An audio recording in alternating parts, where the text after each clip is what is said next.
స్వరం లేకపోతే నేను నడవలేనయ్యా. నా ఆత్మీయ బంధమై, నా ఆరాధనా స్తోత్రమై, నీ అనుదిన స్వరమే నన్ను నడిపించెనే. ఒక క్షణమైన కృపలేనిదే నే జీవించలేనయ్యా. నీ ఆత్మాభిషేకమే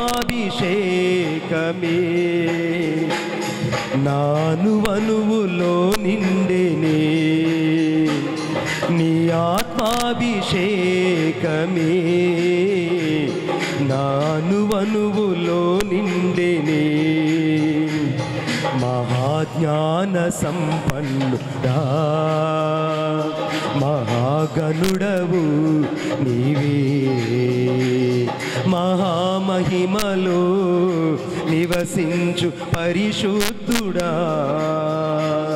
మహామహిమలో నివసించు పరిశుద్ధుడా.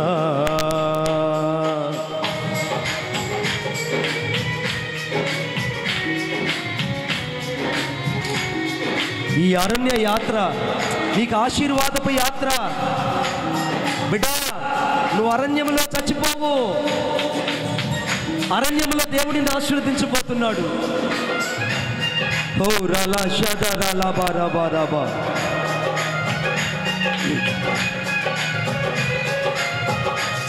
నా అరణ్య యాత్రలో నా రాగమై, నీ సన్నిధి తోడై నన్ను నడిపించెనే. yes Lord. నా అరణ్య యాత్రలో నా ఆత్మీయ రాగమై, నీ సన్నిధి తోడై నన్ను నడిపించనే. ఒక క్షణమైన నీవు లేనిదే నే బ్రతుకలేనయ్యా. నా క్షేమాధారము నీవే, నా విశ్వాస నిధి నీవయ్యా. నా క్షేమాధారము నీవే, నా విశ్వాస నిధి నీవయ్యా. మహాజ్ఞాన సంపన్నుడా, మహాగణుడవు నీవే.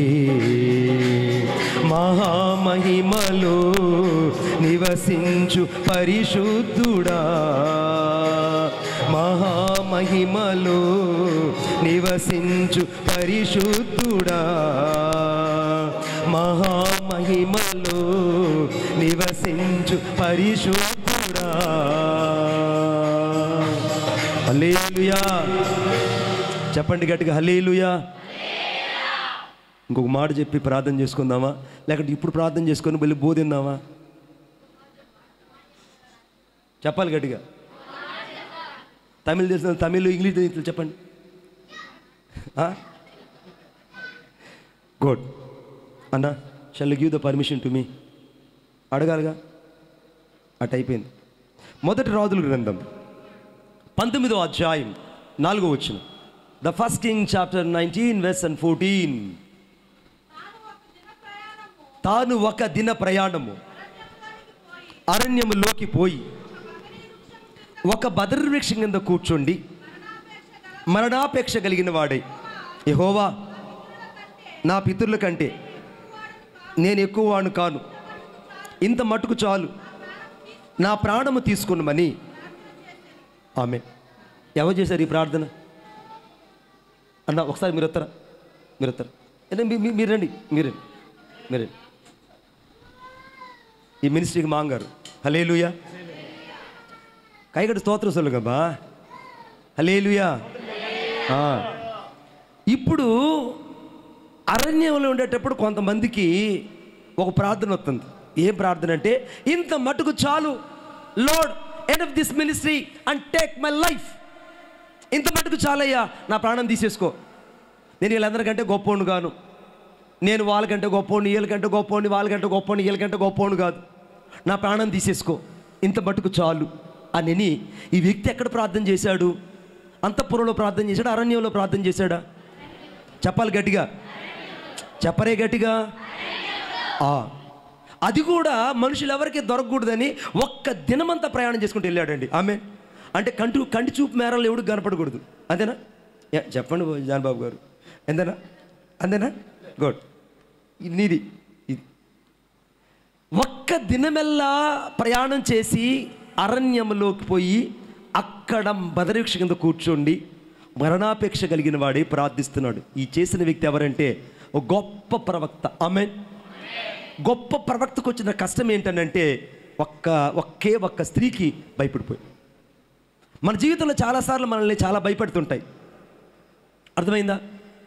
3 W's ఉంటాయంట ప్రపంచంలో: wine, wealth, women. Wine, wealth, women. డబ్బు, స్త్రీ, తర్వాత ఏమండి? డబ్బు, స్త్రీ, తాగుడు తెలుగులో. కాబట్టి వీటికి జాగ్రత్తగా ఉండాలి. నేను వాడి గురించి చెప్పడానికి ఇక్కడ లేను. ఒక అద్భుతమైన మర్మం ఇక్కడ దేవుడు తీసుకురాబోతున్నాడు.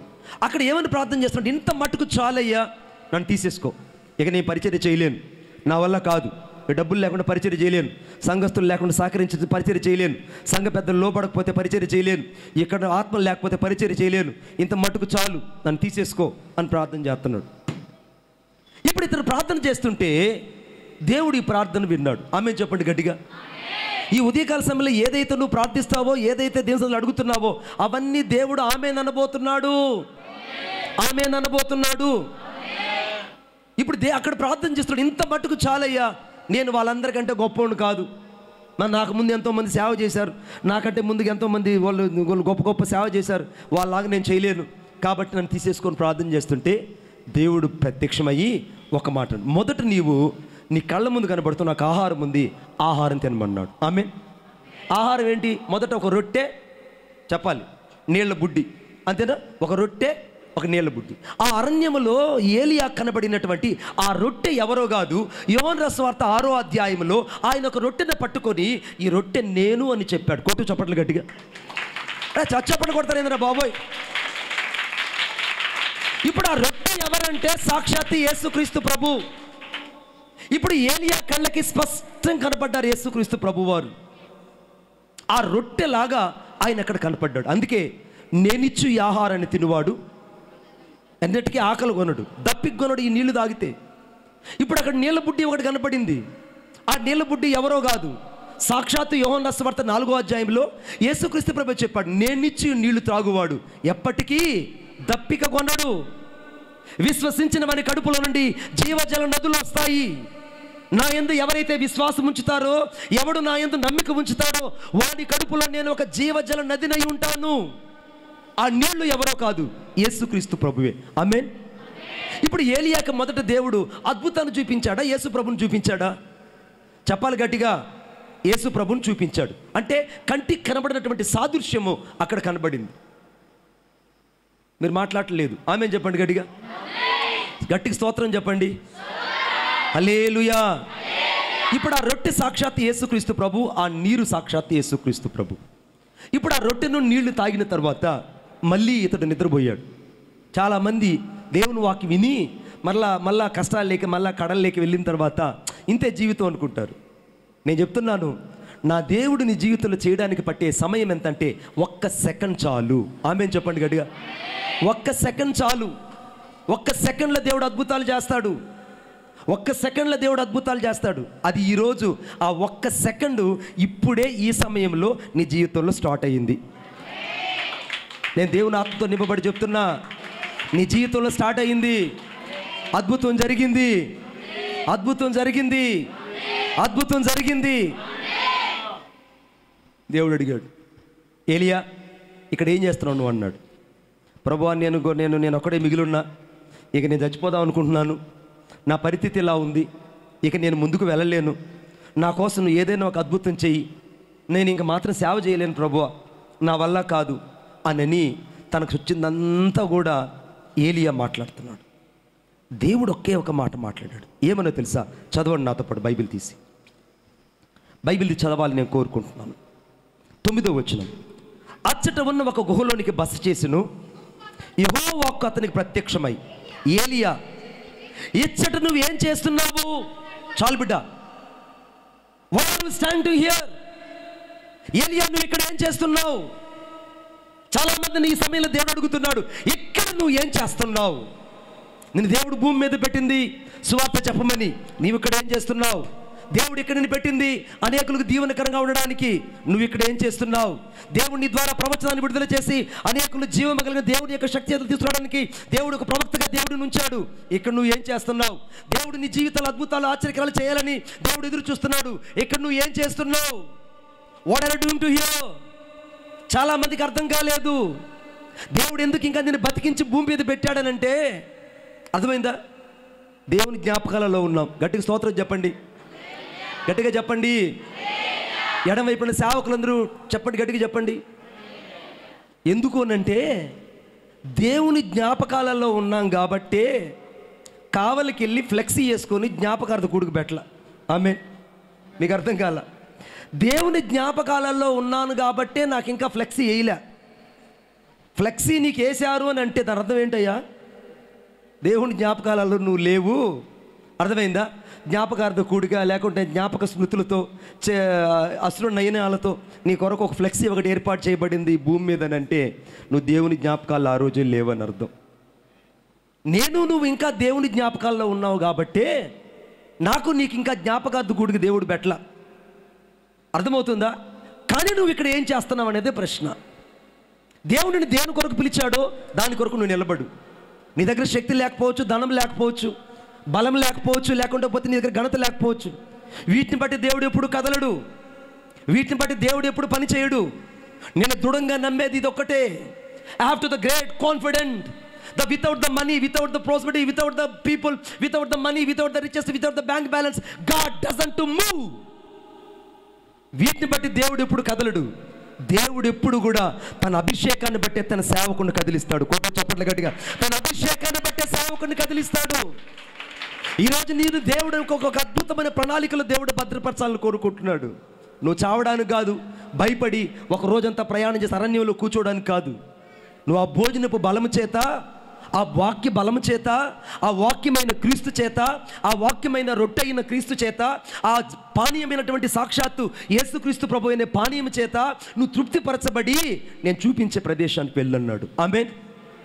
ఏంటనంటే ఆ వాక్యం రాయబడింది, ఆ భోజనపు బలము చేత అతడు 40 రాత్రులు 40 పగళ్ళు ప్రయాణం చేసి దేవుని పర్వతమైన హోరేబునకు చేరాడు. ఆమేన్ చెప్పండి గట్టిగా. ఏ భోజనపు బలము చేత? సాక్షాత్తు యేసుక్రీస్తు ప్రభు యొక్క రొట్టె, సాక్షాత్తు యేసుక్రీస్తు ప్రభు యొక్క నీటిని లేదా జీవజలాన్ని రెండింటినీ ఏలియా సేవించి దేవుని పర్వతమైన హోరేబుకు చేరితే దేవుడు అక్కడ ఏలియాతో మాట్లాడాడు. ఏలియా, నేను నీ పట్ల ఒక ప్రణాళిక కలిగి ఉన్నా, అదేంటో నీకు తెలుసా అన్నాడు. నాకెట తెలుస్తుంది ప్రభు, నువ్వు చెప్పేదాకా నాకు అర్థం కాదు. దేవుడు అన్నాడు, నువ్వు ఎక్కడైతే చావాలనుకుంటున్నావో ముందు వాళ్ళ రక్తం కుక్కలు నాకేటట్టు నీ కళ్ళకి నేను చూపిస్తా పో అన్నాడు. కొట్టు చప్పట్లు గట్టిగా. నువ్వు ఎవరికైతే భయపడి పరిగెత్తుకొని వచ్చావో ఆ యెజబెలు రక్తం కుక్కలు నాకుతాయి, నువ్వు వెళ్ళు. 2, ఏ ప్రదేశములైతే నేను చనిపోవాలి ఇంత మటుకు చాలు అన్నావో అదే ప్రదేశంలో నుంచి నేను నిన్ను అగ్నిరథశ్వాలతో పరలోకం తీసుకెళ్తా. కొట్టు. ఎక్కడైతే నువ్వు చావాలనుకున్నావో అక్కడ నీకు దేవుడే చావో లేకుండా చేస్తాడు. ఆమేన్. మళ్ళీ చెప్పండి, పక్కన వాళ్ళకి చెప్పండి, ఎక్కడ నేను చావాలనుకున్నానో, ఎక్కడ నేను సేవ చేయకూడదు అనుకున్నానో అక్కడ దేవుడిని అభిషేకంగా సేవకుడుగా ఉంచబోతున్నాడు, ఒక ప్రవక్తగా ఉంచబోతున్నాడు. ఇప్పుడు ఏలియాతో దేవుడు అన్నాడు, ఏలియా ఎక్కడ నువ్వు ఆగిపోవాలనుకున్నావో అక్కడ నేను నిన్ను ప్రారంభిస్తా. దేవుని ప్రణాళిక ఎంత గొప్పదో ఆలోచించండి. మనుషుడుగా నువ్వు ఎలా ఆలోచిస్తావు, దేవుడు నీ కోసం ఉన్నతంగా ఆలోచిస్తాడు. అందుకే ఆకాశానికి భూమికి ఎంత ఉన్నతంగా ఉన్నాయో ఈ ఉదయకాల సమయంలో దేవుని పట్ల, దేవుని యొక్క తలంపులన్నీ నీ పట్ల అంత గొప్పగా ఉన్నాయి. నువ్వు భయపడకు బిడ్డ. ఏలియాతో చెప్తున్నాడు, ఏలియా నువ్వు నేరుగా కోటలోకి వెళ్ళాలి. ఆ రాజు కోటలోకి వెళ్తే అక్కడ 2 వ్యక్తులు ఉంటారు. ఆ 2 వ్యక్తుల్ని రాజులుగా నువ్వు అభిషేకించాలి. 2 రాజులు నువ్వు అభిషేకించాలి. ఆ తరువాత నువ్వు బయటకు రాగానే నీలాంటి వ్యక్తిని ఈ భూమి మీద ఒక నుంచి వెళ్ళాలి. ఆ వ్యక్తి ఎవరో తెలుసా? ఎలీషాను నా కోసం నువ్వు అభిషేకించాలి. ఆమేన్. ఇప్పుడు ఎవరిని? భూ సంబంధమైన అభిషేకమేమో ఇద్దరు రాజుల ద్వారా దయచేశాడు, పర సంబంధమైన అభిషేకమేమో ఎలీషా ద్వారా దయచేశాడు. ఇప్పుడు ఆత్మ సంబంధమైన అభిషేకం కోసము ఏలియా ఎదురు చూస్తుంటే అగ్నిరథ అశ్వాలు భూలోకానికి దిగి వచ్చి చావే లేకుండా దేవుడు ఆ వ్యక్తిని పరలోకం తీసుకెళ్ళిపోయాడు. కొట్టు చప్పట్లు ఇంకా గట్టిగా. ఈ ఉదయాన్న పరిశుద్ధాత్మ దేవుడు చెప్తున్న మాట ఏంటంటే, నువ్వు ఏ అరణ్యం లాంటి అనుభవంలో ఉండి ప్రార్థిస్తున్నావో, ఏ అరణ్యం లాంటి కష్టాలలో ఉండి నువ్వు కన్నీళ్లు కారుస్తున్నావో, ఏ అరణ్యం లాంటి వేదనలో ఉండి నువ్వు ఏడుస్తున్నావో, అక్కడ దేవుడు నిన్ను ఆపడు. అక్కడికి దేవుడు నిన్ను ముగించడు నీ జీవితాన్ని. నువ్వు అనేకుల కొరకు ఒక దీవెనకరంగా దేవుడు చేయాలనుకుంటున్నాడు. బిడ్డ, ఇంత మట్టుకు చాలు, నా ప్రాణం తీసేసుకో అన్నాడు. దేవుడు ఏం చెప్పాడు?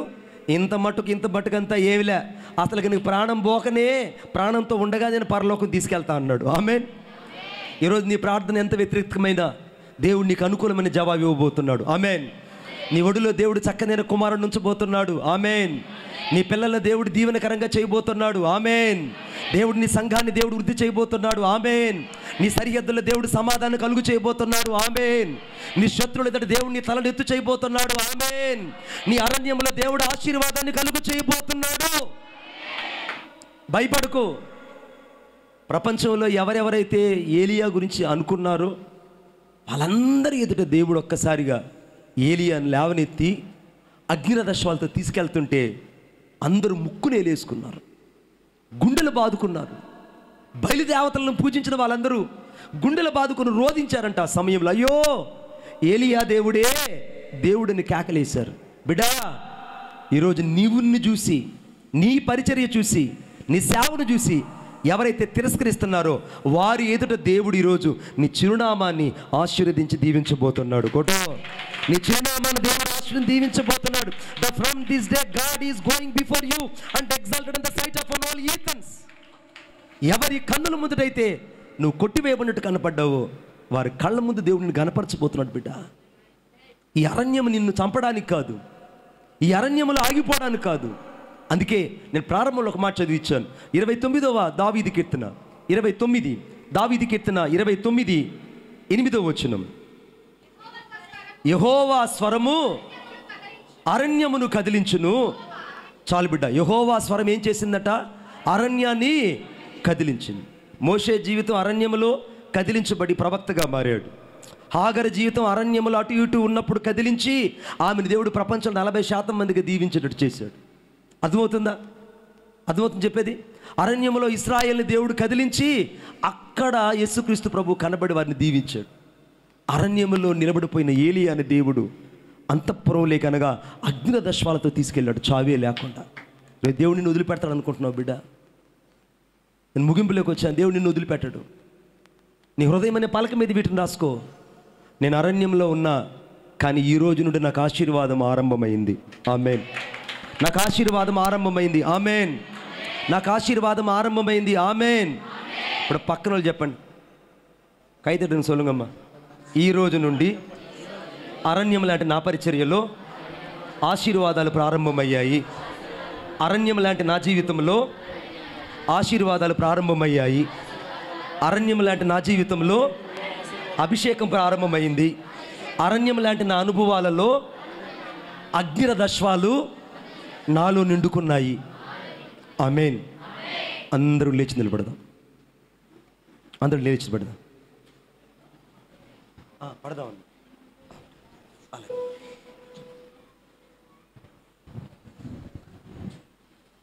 వెనుకున్న వాళ్ళు లేలేకపోతున్నారు. వెనుకున్న వాళ్ళు, నేను అందరిని గమనిస్తున్నా. నిన్నేనమ్మా, నిన్నే.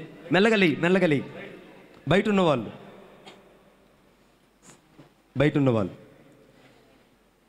అనంత జ్ఞాని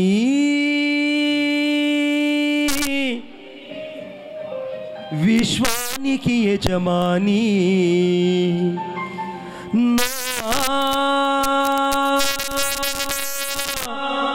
హృదయపు అభిమాని నీవే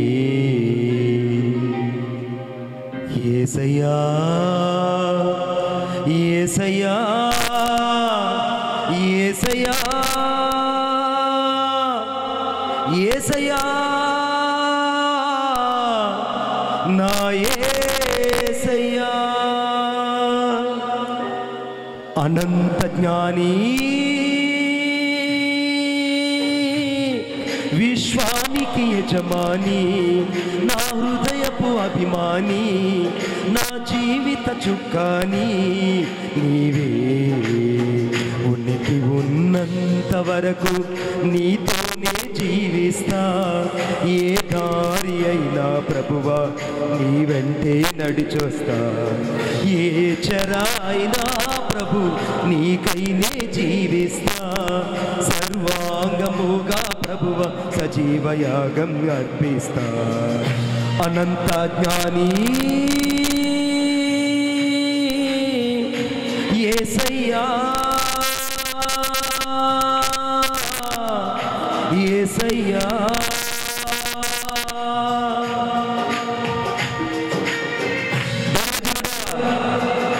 నీ అరణ్యము నిన్ను ఆపేయదు, ఈ అరణ్యము నీకు ఆశీర్వాదాన్ని తీసుకురాబోతుంది.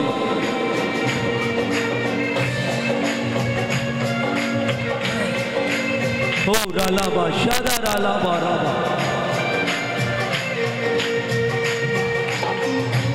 నిన్ను దేవుడు అభిషేకించే రోజు సమీపించింది. గతకాలంలో చూసిన అభిషేకం కాదు. Such a mighty moving among us. His name is that Jesus Christ is moving. Rikada ralaba raba laba. Oda goppa అభిషేకం. నా మంచి కోరేదేదో నీవే నాకు అనుగ్రహించు, నీవు తప్ప ఎవరు లేరిలా నీవే కదా నా దిక్కు. యేసయ్యా నా మంచి కోరేదేదో నీవే నాకు అనుగ్రహించు, నీవు తప్ప ఎవరు లేరిలా నీవే కదా నా దిక్కు. నరమాత్రుడనో ప్రభువా నశించి పోనీకయ్యా, నరమాత్రుడనో ప్రభువా నశించి పోనీకయ్యా, నాశ నీవేనయ్యా నీవు లేక లేనయ్యా, నాశ నీవేనయ్యా నీవు లేక లేనయ్యా.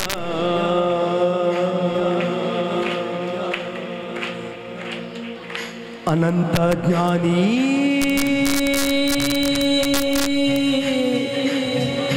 అనంత జ్ఞాని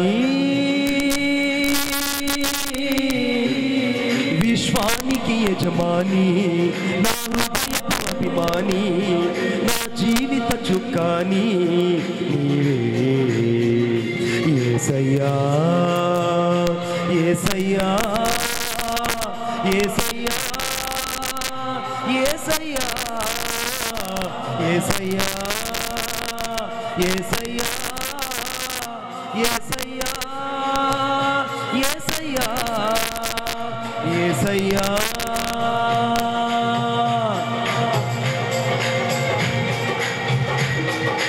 ఓ లా షాదా కా బాబా రా లా కా రా లా బా రి కా బాబా రా షాదా దా రి లా బా రా బా.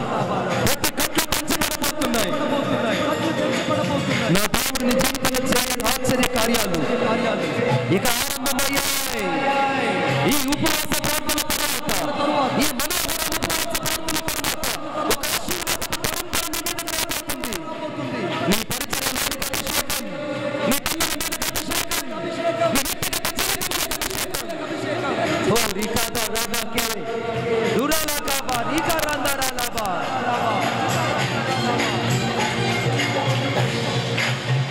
ప్రాణమున్నంత వరకు పరిపూర్ణతలో ఎదిగించు, నిందలేని మనస్సాక్షితో నీతిగా నన్ను నడిపించు.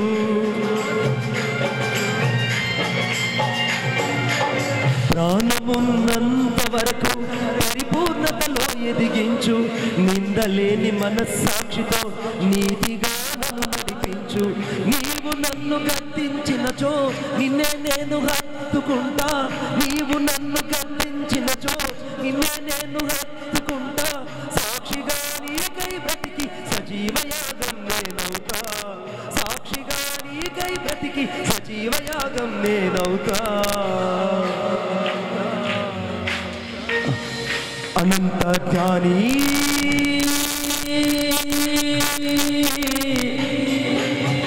అనంత జ్ఞాని నా అభిషేకమా నన్నావరించిన అభిషేకమా ఓ రిలాలా హాతరాలా బరబరబల గరబ గోరిలా కబరబ నిమన బరబలబ అరణ్యంలోకి మన దేవుని శక్తిని అనుభవించబోతున్నావు. అరణ్యంలో నీకోసం చంచబడిన మన్నా యేసుక్రీస్తు ప్రభు. అరణ్యంలో నీకోసం దిగి వచ్చిన మన్నా యేసుక్రీస్తు ప్రభు. అరణ్యంలో నీతో కనపడిన సాక్షి మన్నా యేసుక్రీస్తు ప్రభు. అరణ్యంలో నీ మీదకు దిగి వచ్చిన అగ్నిస్తంభమే యేసుక్రీస్తు ప్రభు. ఈ యేసయ్యా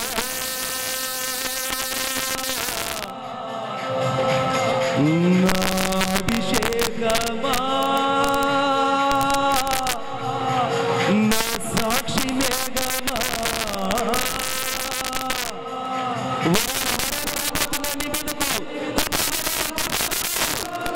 యేసయ్యా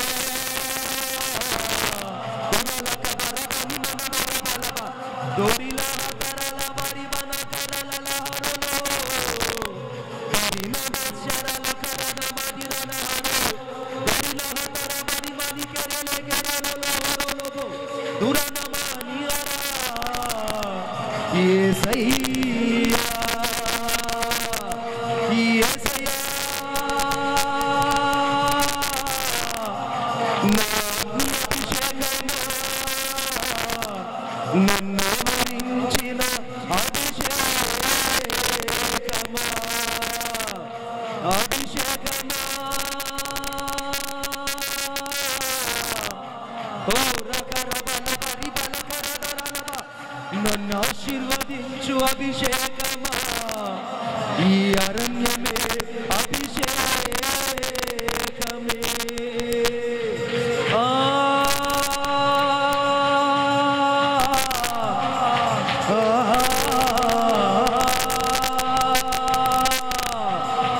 యేసయ్యా